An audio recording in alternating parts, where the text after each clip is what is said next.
Վերջինը չեմ հիշում, բայց առաջինը հիշում եմ։ 2000 թվականի մարտ ամիսն էր։ Կանչեց իր կաբինետ։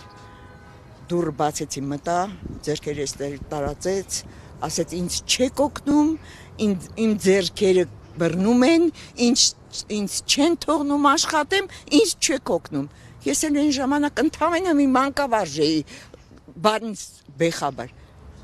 Ասի, բա ինչով օգնենք, պարոն ջան։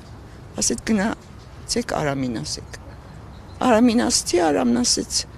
թող ամեն մարդ իր գործը անի։ Բայց այդ 2003 թվականին երբ անջատվածը մաս փակվեց, Ջահանգիրյանը դրան դեմ էր։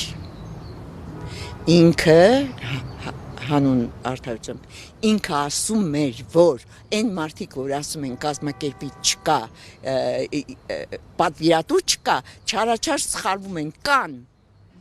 բայց լինելով գլխավոր դատախազ ոչինչ չկարողացավ անել, Աղվան Հովսեփյանը փակեց, վերջացրեց գործը։ Մի հարց էլ Տիկին Բախշյան ասում են, քանի բացահայտված չէ հոկտեմբերի 27-ը,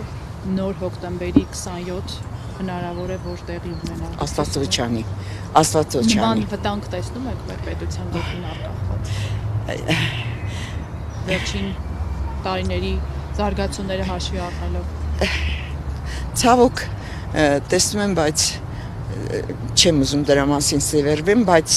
եկեք ասենք, որ երբ Սերժ Սարգսյանի նկատմամբ փորձարվեց, բռնվեցին, Նիկոլ Փաշինյանի նկատմամբ փորձարվեց, բռնվեցին։ Այսինքն, եթե ուզում են, կանխում են, չեն թողնում, որ ահաբեկչություն լինի։ Եթե չեն ուզում, լինում է հոկտեմբերի 27։ Եղավ։ Օրվա իշխանություններն այդ դեպքում չեն ուզել կանխել հոկտեմբերի 27։ Իհարկե չեն ուզել։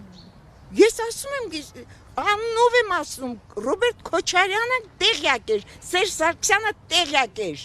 Ջահանգիրյանը տեղյակ էր, Ջահանգիրյանը Քոչարյանի կաբինետում ասեց, երբ 2000 թվականի մայիսի 10-ին,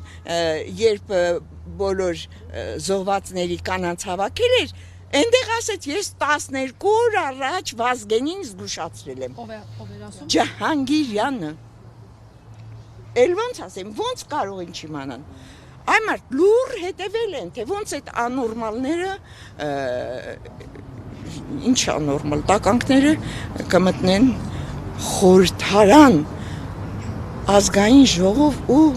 8 մարդ